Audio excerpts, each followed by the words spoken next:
Hello again.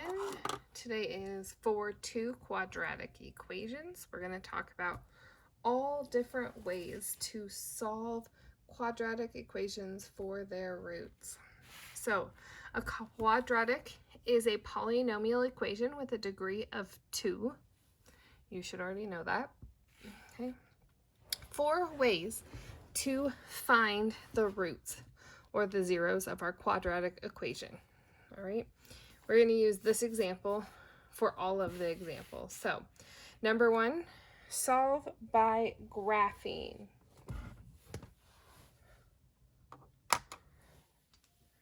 Trying to find my calculator because, of course, it disappeared. All right, let me grab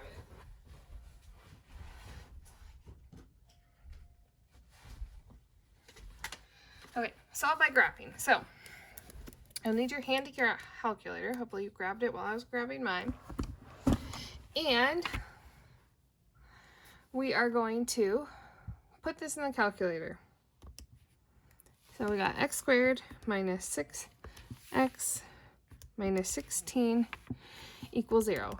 Remember, when you plug it into a calculator, whatever it is needs to equal 0 in order to have it be graphed to solve.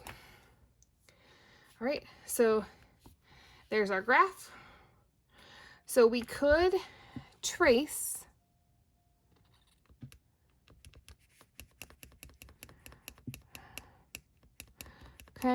but looks like there we are, but you see how it's going to skip over it, okay? So what you're going to do is you're going to go second, calc, intersect, nope, second, calc, 0, so it'll ask you for the left bound, the right side of the 0, enter, and it'll tell you, so one of them is x equals 8, okay, and then you'll go all the way over to this side, do the same thing. You could tell that that's x equals 8. Okay. We can check this one out. Whoop. Calc 0. So we'll have to scroll all the way over here. We want the left side of the 0. The right side of the 0. We want it to guess -2. So when we graphed it, we had that x equals 8, x equals -2. We can see that there are 2 solutions from our picture. Okay? We know, because we know polynomials, that an x squared or a quadratic should have 2 solutions. Sometimes quadratics are funny and their point is right on the line, and in that situation they have 1 solution, but technically it's 2 because it's the exact same, it's 2 in the same spot. Okay, so that's graphing. You can throw it on your calculator. Okay, the next way we could do it is by factoring. So we're going to put our equation on here, and we are going to factor it. So we need, say equals 0, equals 0. We need 2 numbers that multiply to make -16. Sorry, yeah, and add to make -8. Okay, so we'll think of the factors of 16, 4. Can any of those add together to make a -6? Well, these could. If we want it to be negative, we'll want that 8 to be negative, so we'll have more negatives. Now we're going to set each factor equal to 0, and we're going to solve.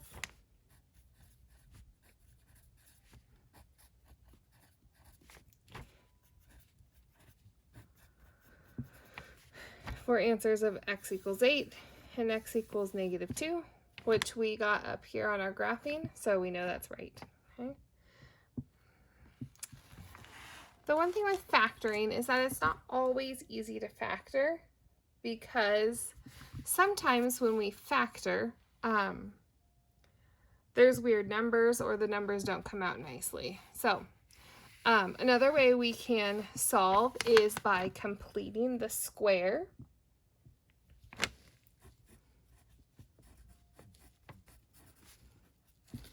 Completing the square is kind of nice because it doesn't matter what your numbers are, you just do some math, okay? So to complete the square, what you do is you move the numbers to the other side, because our goal is to make this side a perfect square. So in order to get this number right here, because we're going to put some number there, what we do is we take the whatever the coefficient of our x term, and what we're going to do is we're going to take we're going to divide it by 2. So we're going to divide x coefficient by 2, and then we are going to square that number. So -6 divided by 2, so I'll give you an example. -6 divided by 2, -3. Now I want to square it. That'll be 9. So I'm going to add a 9 to both sides. Okay? It's really important, if you add something to this side, you add it to this side. Okay? Why did we do that? Because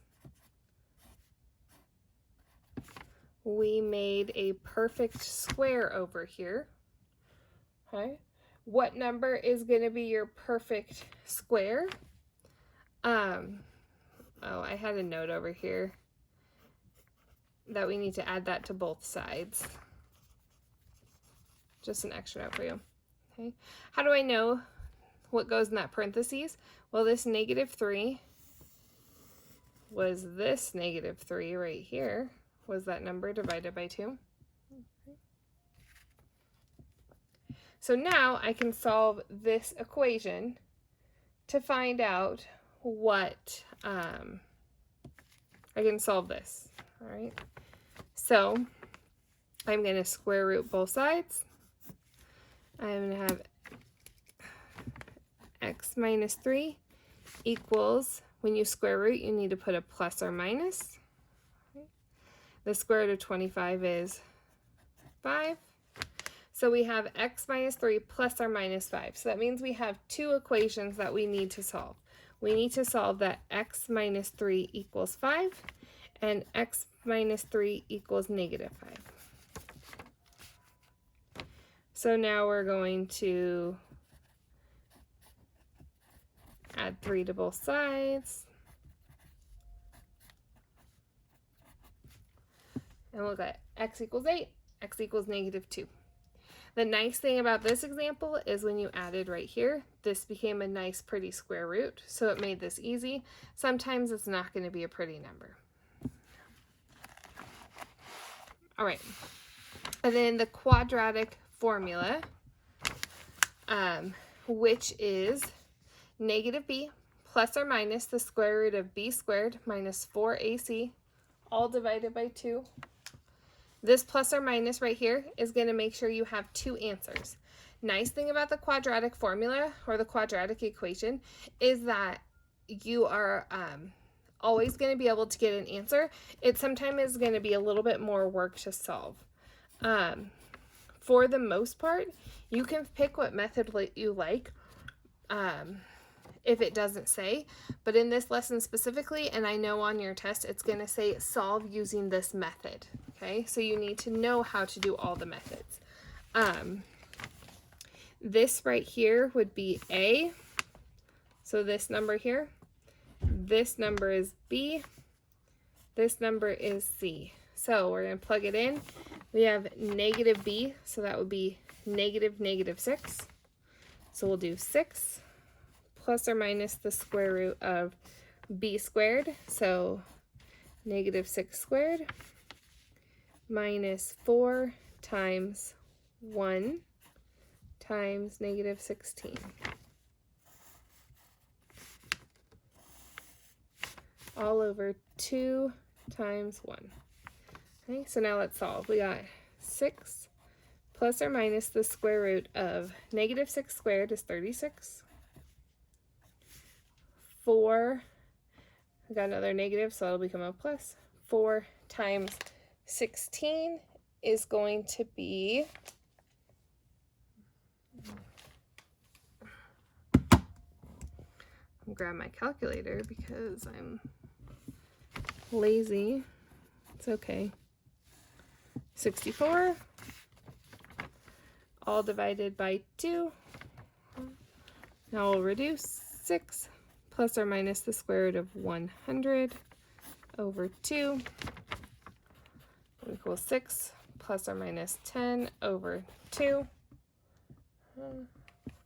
So now I could do two equations. I could have 6 plus 10 over 2 and 6 minus 10 over 2. 16 divided by 2 equals 8. And negative 4 divided by 2 equals negative 2. So 2 problems, maybe a little more work than some of the other ones. Nice thing though is that you can always find the answers from this. Okay. All right. Solve this by completing the square. So it's a little bit of a mess. Okay. So let's work through it. So the first thing I'm going to do is I am going to get rid of this 3 at the beginning. In order to complete our square, we don't want coefficients. So how we're going to do that is we're going to divide everything by 3 to get rid of it. So I'll have n squared plus 7 over 3n plus 7 over 3 equals 0. All right. The next thing I'm going to do is move this to the other side. So I will have n squared plus 7 over 3n equals negative 7/3. Okay. Now I'm going to take this part here. I'm going to divide it by 2 or times it by 1/2. Either way works. So that is 7 over 6. I'm going to square that. And that's what's going to go right here. So I'm going to plus 49 over 36. And I have to do that on both sides. Okay. So now I'm going to have n plus, that's your number. And now I'm going to change this to have a 36 on the bottom. So I'm going to multiply the top and the bottom by 12. So I'll have negative 84 over 36 plus 49 over 36. Yeah, sometimes we have to do fractions on this, okay? So n plus 7, 6 squared equals, throw that on a calculator, 84 minus 49. Okay, so I'll have negative 35 over 36. Now we're going to solve. Square root both sides. When we square root, we have to make sure we add our plus or minus. Plus or minus the square root of negative 35 over 36. Okay. Right here we have the square root of a negative number, which is an I. So what I'm going to do is I'm going to pop out an I. right? So this is going to have an imaginary answer. I'm going to get n by itself. And I'm going to have the n equals -7/6 plus or minus the square root of this. 35 doesn't have a square root, but 36 does. And that's 6. I lost my I. Okay. So now let's see. The bottoms are the same, so we could turn it into one fraction. We can't combine the top, so we can just leave it plus or minus. So our answer will be -7 plus or minus I root 35 all over 6. Okay. Either answer would technically be right, or you could separate it and have two answers. But this plus or minus, remember right here, this tells us that we have two answers. Also remember when you have i's are going to have two answers, a conjugate. All right. Let us flip to the back of the notes. All right, so b squared minus 4ac is called the discriminant. The discriminant tells us the nature of the roots or the zeros. All right, so here's 3 things the discriminant is going to tell us. If, let me remind you, the discriminant is the part that is underneath the square root in the quadratic equation. Okay, so if you flip back to the last page and look at your quadratic equation, this is going to be under your square root. It's called the discriminant. So when you solve that and it is greater than 0, you're going to have 2 real roots. Okay. If you solve that and it's equal to 0, you will only have 1 real root. That means that it hits the line and bounces up in that spot. And if you solve it and it's less than 0, they're going to be no real roots. They'll be imaginary roots. All right. So why does that matter? It helps to tell us, for example, you could use it if you're thinking about factoring, because if you factor, this will tell us if we can factor. If our discriminant is less than 0, then we're going to have no real roots, so we're not going to be able to factor because it's going to be imaginary, and we don't know how to factor imaginary numbers. Okay. All right, so find the discriminant of this and describe the nature of the roots. So remember, our discriminant is b squared minus 4ac. So I'm going to write that here. B squared minus 4ac. Okay. My b squared here is -4, so -4 squared minus 4 times a, which is 1, and c is 15. Okay. So now we're going to solve. So I'll have 16 minus, you can probably already see that this answer is going to be negative. So we have a negative number, a number less than 0. So we are going to have 2 imaginary roots. Okay? Or you could say real roots, or you could say zeros. Okay? But we're going to have no real roots. They're going to be 2 imaginaries. So then we know that we aren't going to be able to factor. We are going to have to either use, and we can't graph because we can't find imaginaries with graphing. So our only 2 options when they are imaginary is quadratic, the quadratic equation or the quadratic formula, or doing the completing the square. Okay. So it tells us to solve using the quadratic formula. All right. The nice thing is that we already have the discriminant right here. We already have what goes under our root. So we have the equation goes -b. So we're going to have a negative 4 plus or minus the square root of the discriminant, which is that we already did the b squared minus 4ac, all over 2a. The a is 1, so we'll just have all over 2. So now let's solve. Negative 4 is just a 4. And we'll have plus or minus,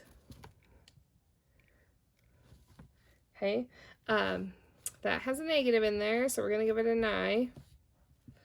Okay. We could pull out a 4.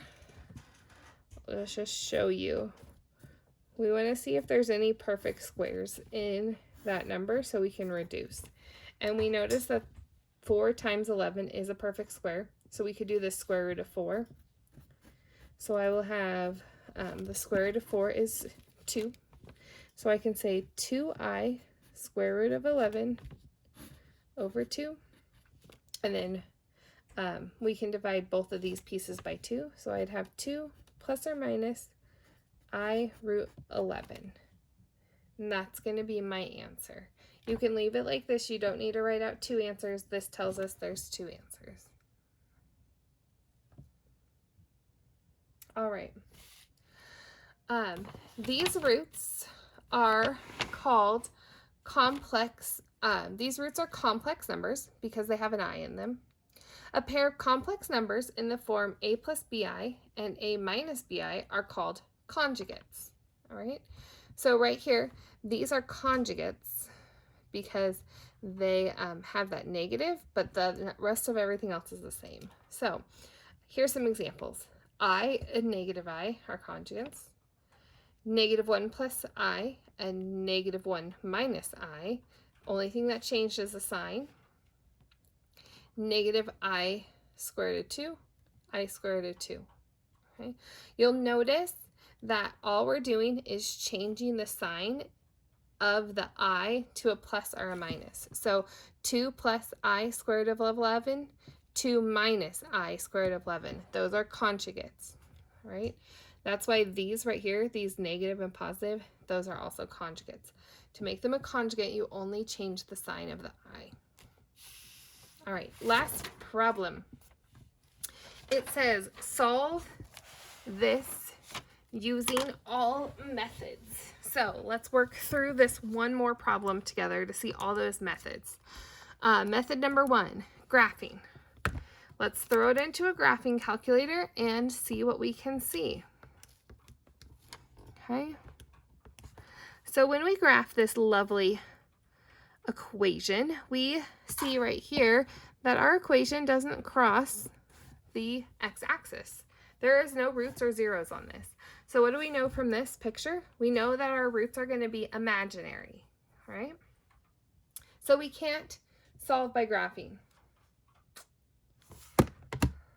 Okay, so I'm going to put right here, graphing. I'll just put we can't. Okay, now we know off the top of our head that we cannot solve this by factoring because there are no real zeros. The other way to show that you can't solve it by factoring would be to check the discriminant. So the b squared minus 4ac, we're going to need it anyways for quadratic equations, so let's just find it for this factoring. So our b squared would be 1 minus 4 times 6 times 2. Well, that's obviously going to be a, I'm just going to throw it on my calculator, but that's obviously going to be a negative number because of that 1. So negative 47. So that's going to be, we can't do that one either. Okay, we can't solve it by factoring. We can find the zero. We can find the roots, but we know they're imaginary. All right. So the next thing we're going to do is completing the square.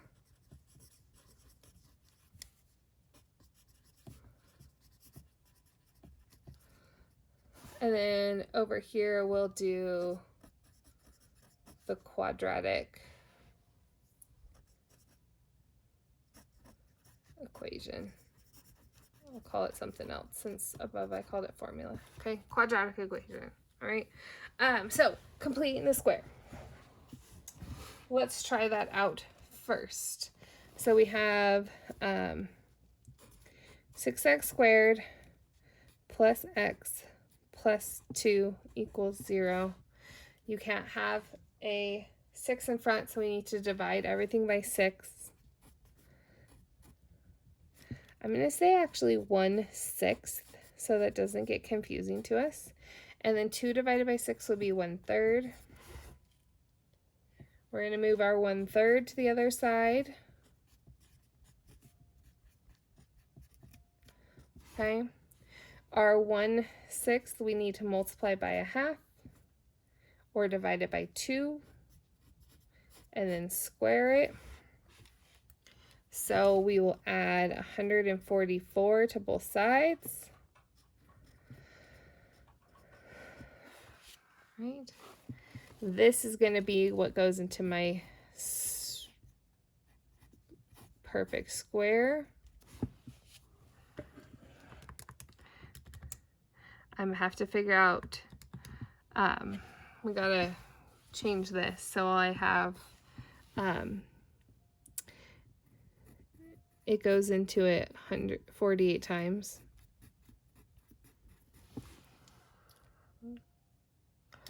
So I will have this negative 47 over 144.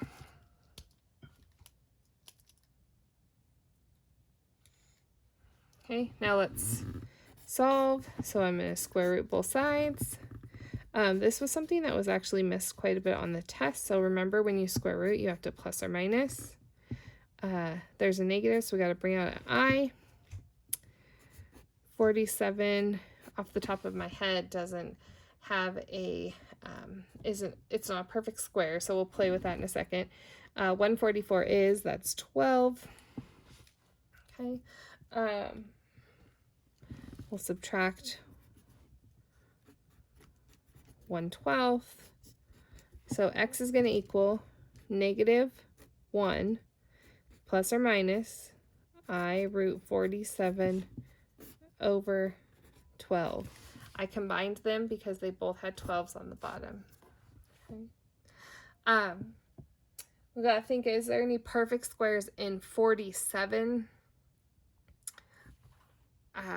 9 doesn't go into it, 4 doesn't go into it, 16 doesn't go into it, so nope, there's not. So this is our answer.